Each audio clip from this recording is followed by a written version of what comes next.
you for coming to our second part of our open house today. It is Wednesday, November 18th. So right now we are going to discuss funding your education with financial aid and student accounts.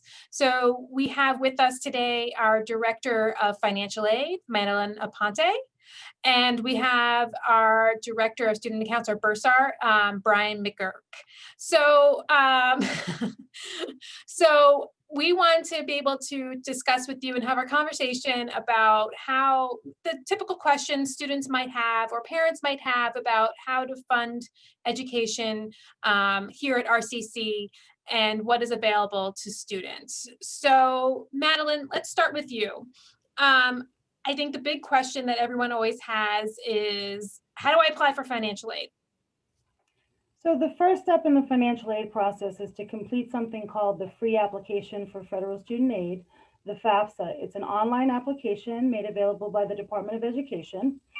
It opens generally, it's available October 1st of the preceding year that the student is going to enroll. So as an example, October 1st of 2020, the 2021-22 application opened.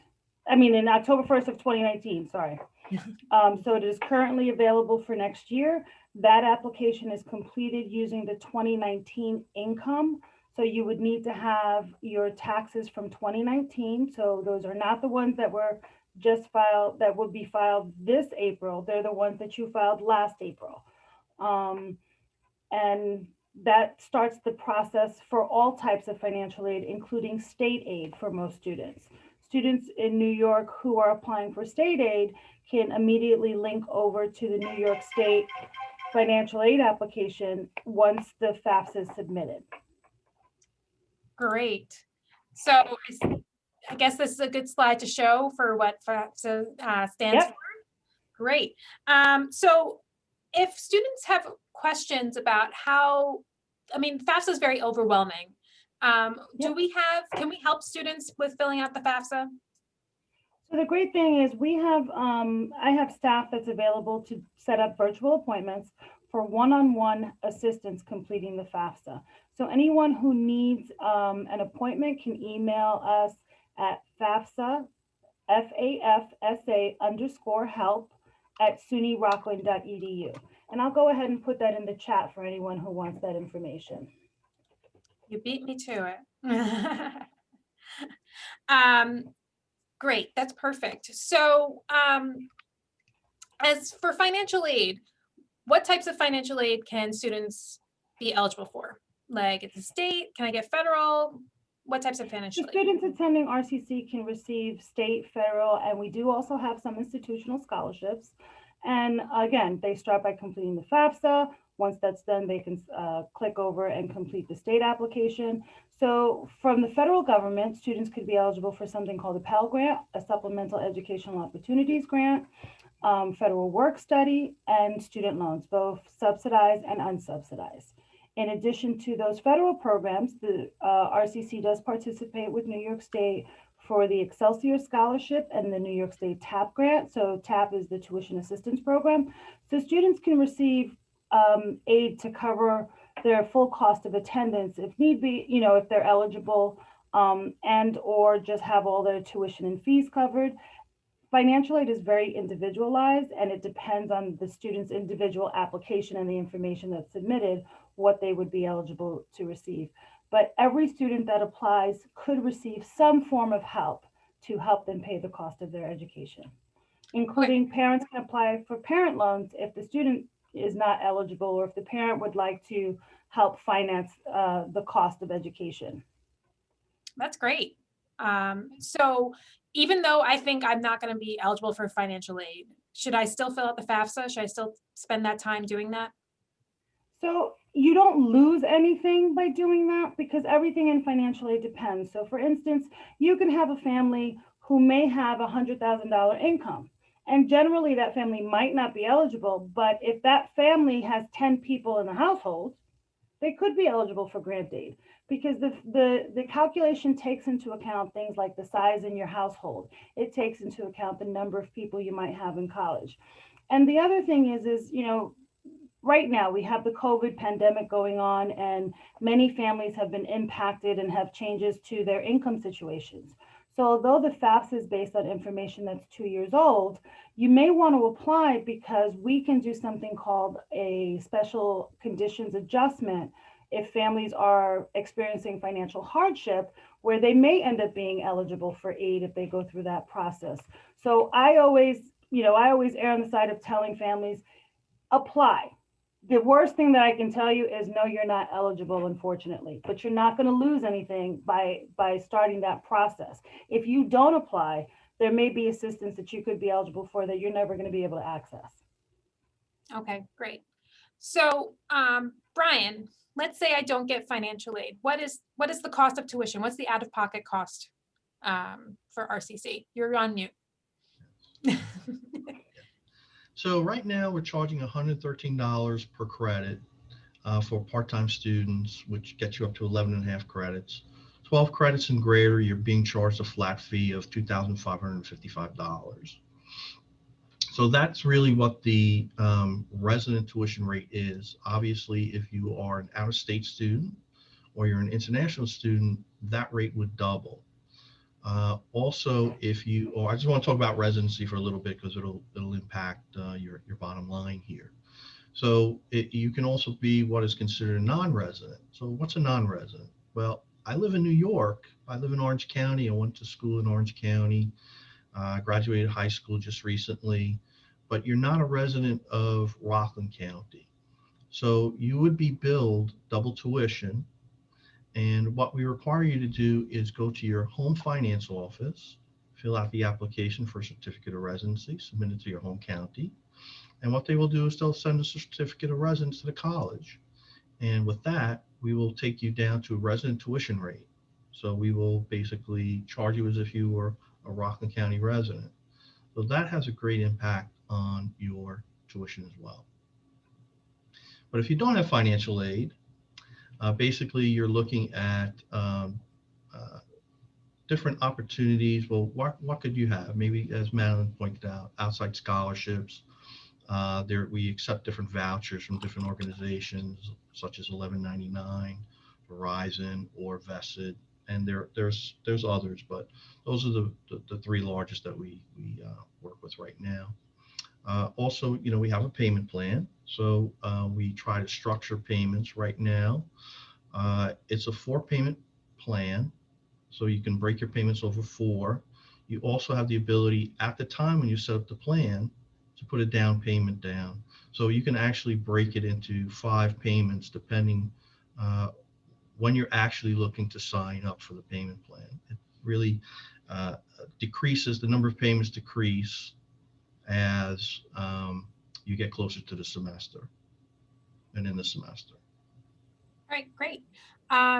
Our tuition, I know we charge per credit for part-timers, but if you take 12 credits or more, is it this just one tuition, or does it increase? It's the flat rate. So, you get a bargain really after 12 credits. So if you're able to handle a 15 credit to an 18 credit load, it's the same as if you're taking 12 credits. So you really need to take advantage of that, but it really depends. We have a lot of working students. It depends on your schedule as well. Okay. And what other fees should I be aware of as a student? Well, the 2 typical fees that are mandatory fees are the student activity fee, which basically you collect on behalf of the student government. That is $4.50 a credit, and it goes up to, when you become full-time student at 12 credits, $74, and it caps out at $74. And there's a technology fee, which is a flat fee at $15 per credit. But depending on really what your curriculum is. So if you're a nursing student, you might be taking some courses where you have to pay for specialized training. If you're in the automotive field and you're taking classes down our automotive center, there is some additional charges, and that's really used to pay off a lot of the consumables that you would use in that kind of a degree program. All right, great. Corey, we have a question. Yeah, I do see that. Yeah. So Madeline, hopefully you can answer this. I know we've been awarded a wonderful grant through our Title V to help out with our Hispanic student population. What type of funds can students qualify for under our Title V grant? So at the current moment, the Title V grant is not giving us additional financial aid funds for students. It's giving us funds so that the college can provide additional services for students. It's giving us funds so that we can create programs to attract and provide the additional services that those students may need. I'm not sure what all of those are off the top of my head, as I'm not the Title V grant coordinator. But I do know that the college is in the process of hiring the people who will run that grant and run the programming associated with that grant. Okay, great. But there are other, programs out there to help students pay for maybe some fees, or particularly with COVID and everything. So currently, if students are being impacted by COVID, the college did receive additional funds from the We Cares Act through Congress. And students who are impacted can apply using the We Cares Funds application. There is a link on our website for that. We expect that those funds are probably going to be expended through this semester. There might be a little bit limited funding in the spring, but we also don't know how long this pandemic is going to go on. We don't know if there's going to be additional funding granted to us by the federal government. If there is, then the college would definitely do, and our office would do everything we can to ensure that those students in need receive the funding. Great, thank you. welcome. So Brian, there is a question in the chat box. So do we charge per semester, per year? How do we break down our tuition payments? Yeah, so everything in speaking directly to the payment plan or just in general? Just in general. Just in Okay, so, general, yeah, how do we everything- charge, and then we can talk about payment plan. So if you registered, everything is really broken down by term. So really we have 4 different terms here at the college. And we have many semesters within the term, but I'll just really speak to the 4 terms. So fall, winter, spring, and summer, and each of them are billed individually.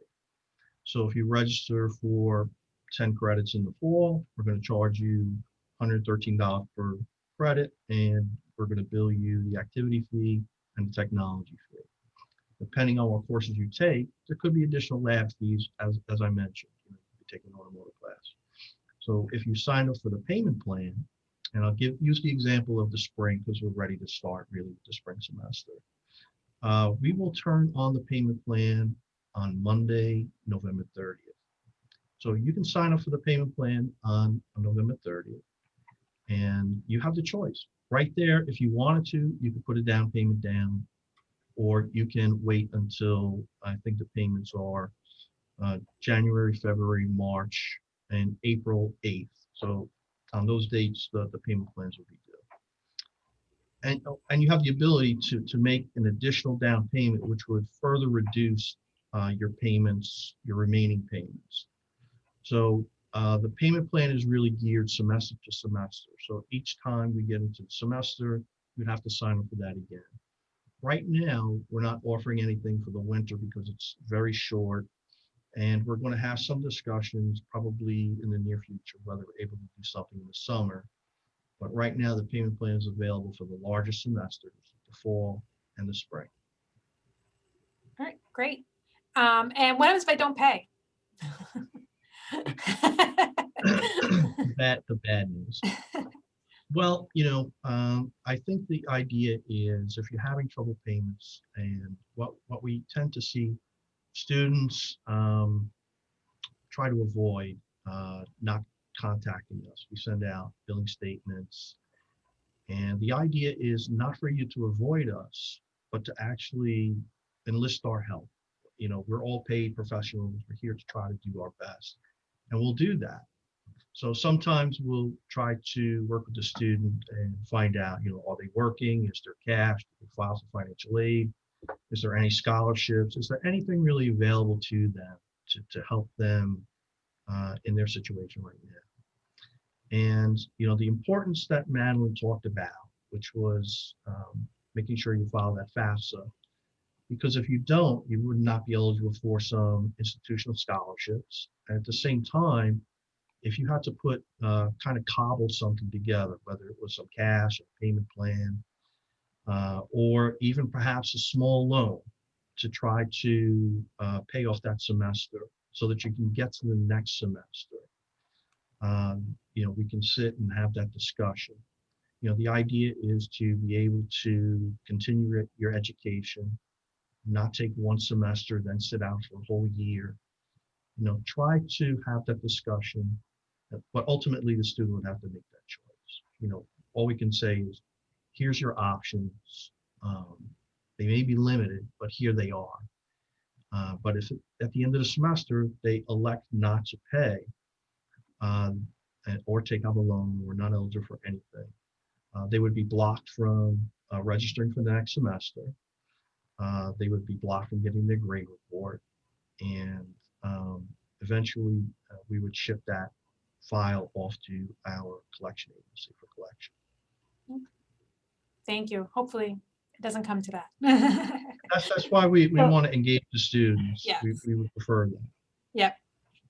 So as much as possible, students should apply for aid. I also want to say something about students who are attending part-time.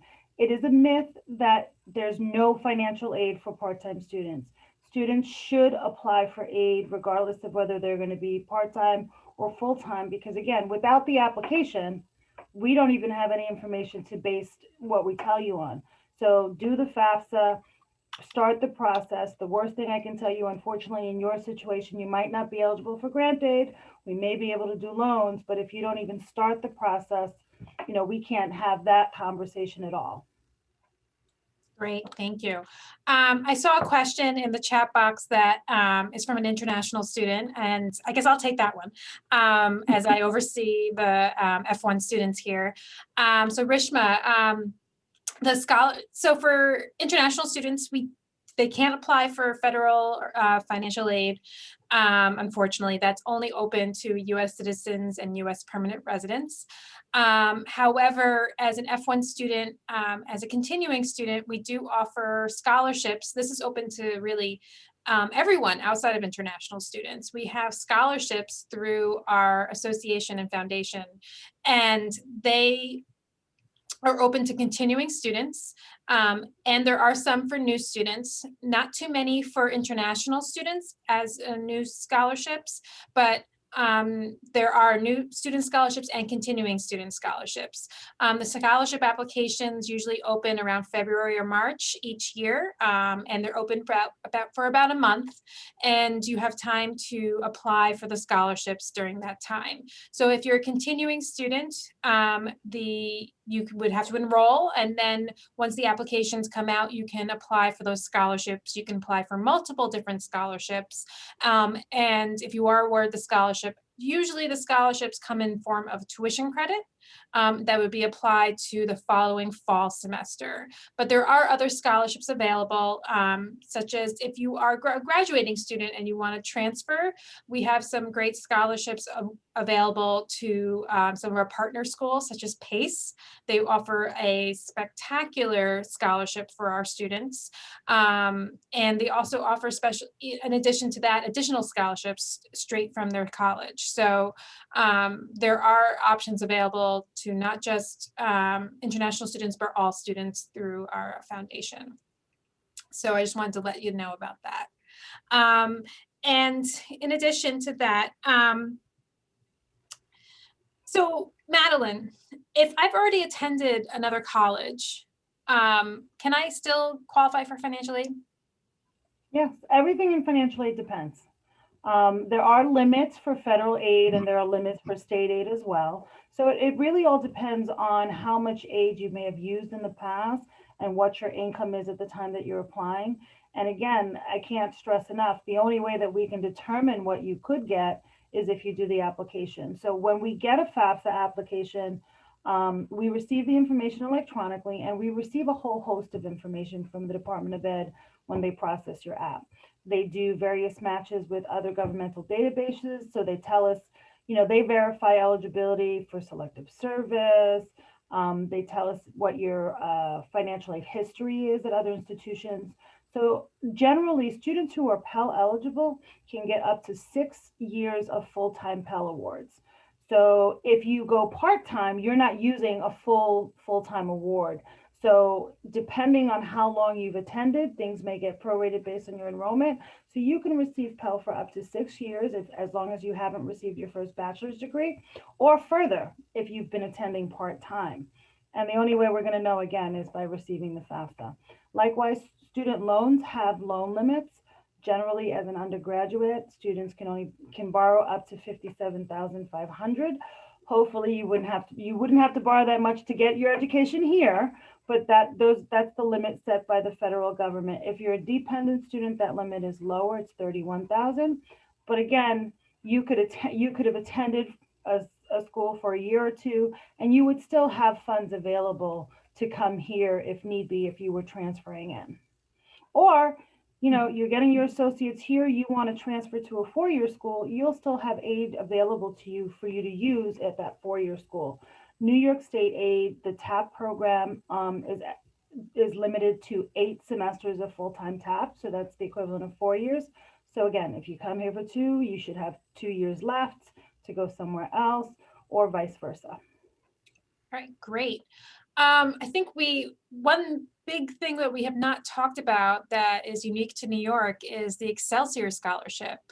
Can you tell us a bit more about the Excelsior Scholarship? Because I know that's a hot topic for a lot of students. Sure. So the Excelsior Scholarship is a program that I believe began back in 2017. And it is a scholarship that offers students the ability to attend tuition free. But as Brian indicated before, there's more to what you might be charged than tuition. So it doesn't cover the mandatory fees that Brian talked about, like the activity fee or the technology fee. But it would cover the full cost of your tuition. But it's also a scholarship of last source. So it requires that you you do the FAFSA, and that you apply for federal aid, and that you also apply for the New York State Tuition Assistance Program, the TAP program.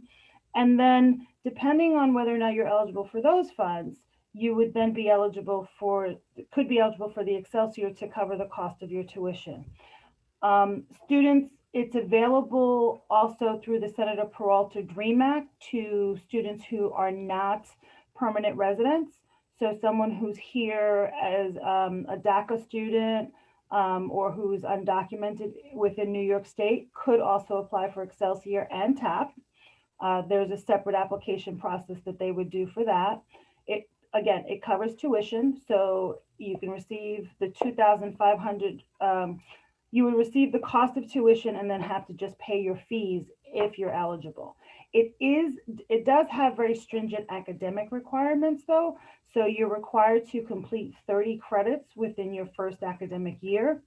It doesn't cover the cost of tuition in the summer, but you can use summer to make up any credit deficiencies. In order for you to maintain eligibility into the subsequent year, you must be full-time each semester that you enroll, which is taking at least 12 or more credits. But because you have to complete those 30 credits in the academic year, if you only do 12 in fall and do 12 in spring, there's going to be an 8 credit difference that you'll have to make up somewhere. You can use winter session to do that, and you can use summer.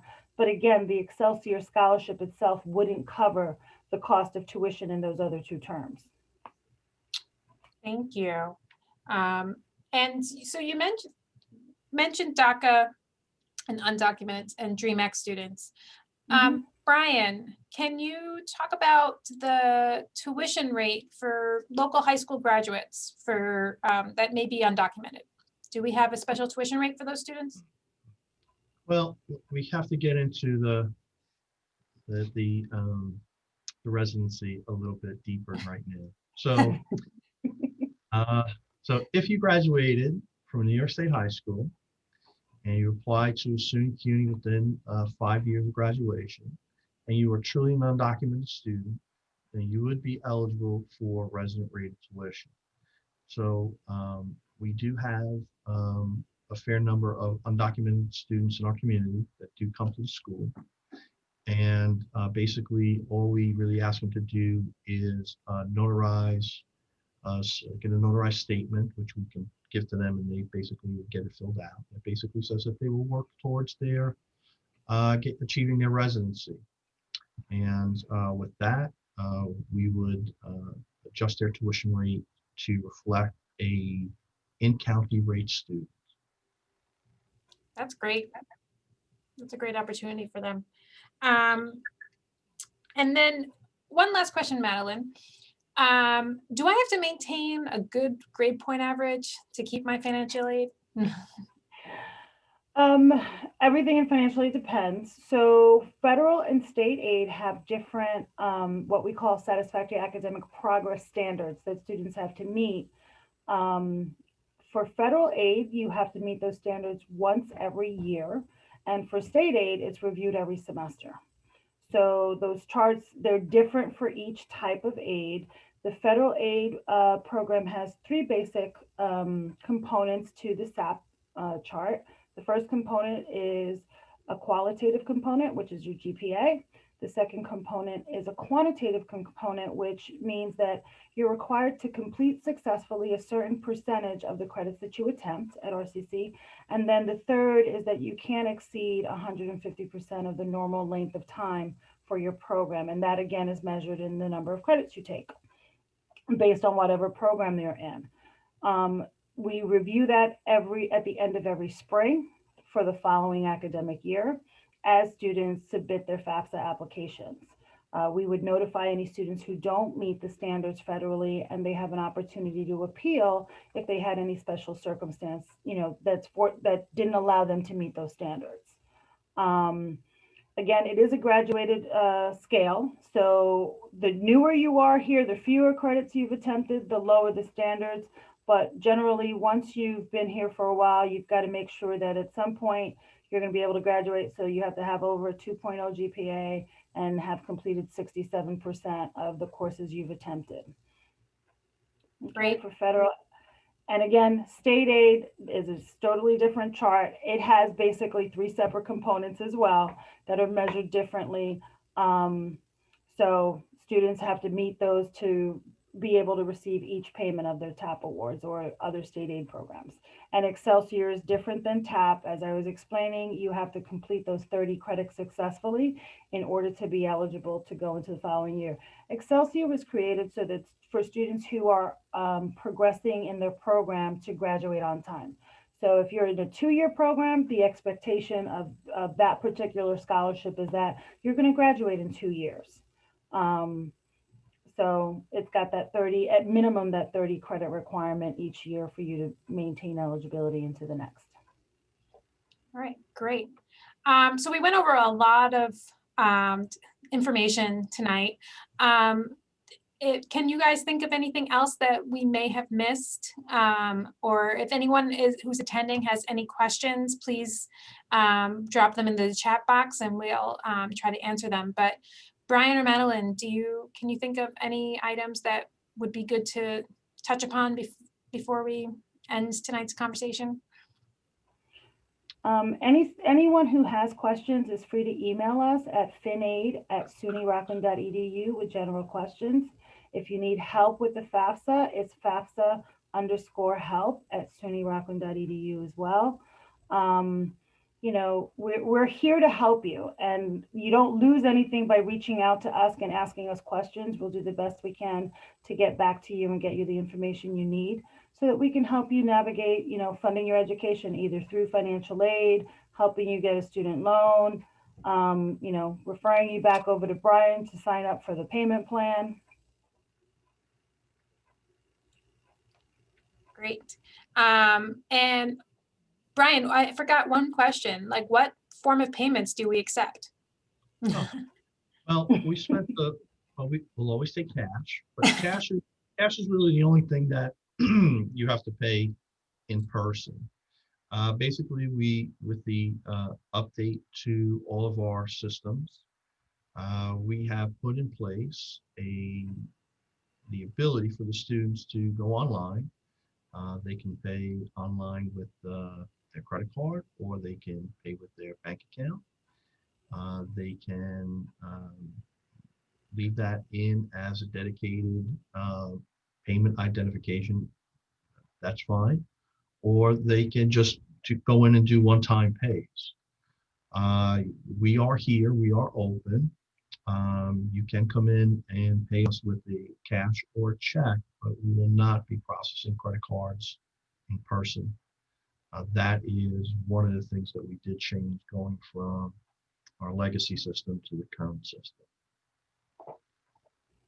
And I'll just reiterate what Madeline said, which is if you have questions or problems, just reach out to us at student accounts at sunyrockland.edu.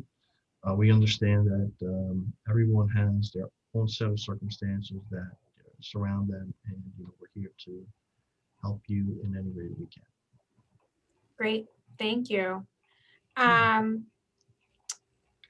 Does anyone else have any questions right now for regards to how to pay for college or what's available to you? I think that's, if not, we can definitely end early for tonight. But I do want to thank Madeline and Brian for being wonderful presenters and for providing fantastic information for our students. I'm hoping people who attended tonight and watch this video in the future will learn something and find it very informative. I'm sure they will. I also want to state that our admissions applications are currently open for the spring semester, so you can go on the website and apply today. If you are attending the open house, we will send you a $30 application fee waiver that you can use to apply to the college for attending the open house tonight. And then our fall application is also open right now. So we do encourage you to apply as soon as possible. And you can apply for FAFSA right now as well. So you can get that started. And the sooner you apply, the better. That way you are ready to go. You can get advised and register for classes and get your best schedule ready. And we are all here to help you. We have our admission staff, we have financial aid, and we have student accounts all on this call right now. And we're here to help you and guide you and get you on your way. So on that note, we do appreciate you attending tonight. And please email admissions@sunyrockland.edu with any questions that you might have. We do have upcoming sessions tomorrow evening. It is our third night for our presentation. I did have and so tomorrow evening, we have the School of Business and Professional Studies, as well as the Career Skills Academy at 5 o'clock. And then at 6 o'clock, we have a presentation for resources for adult learners who may need, more guidance on what resources we have just to help you, get your education on track. And then we have on Saturday, 11 a.m. to 1 p.m., we have our enrollment management and student affairs offices available for question and answer, and we will be giving a presentation on what our enrollment management student affairs, otherwise known as EMSA, has on offer. And that includes the 3 offices here today: student accounts, admissions, and financial aid, as well as student involvement, student success, advising, career services, job placement, athletics. We have everyone on hand on Saturday to help answer any questions you might have. So please be sure to go to our website to register for any of the upcoming open houses for the rest of the week. On that note, thank you for coming and have a wonderful evening.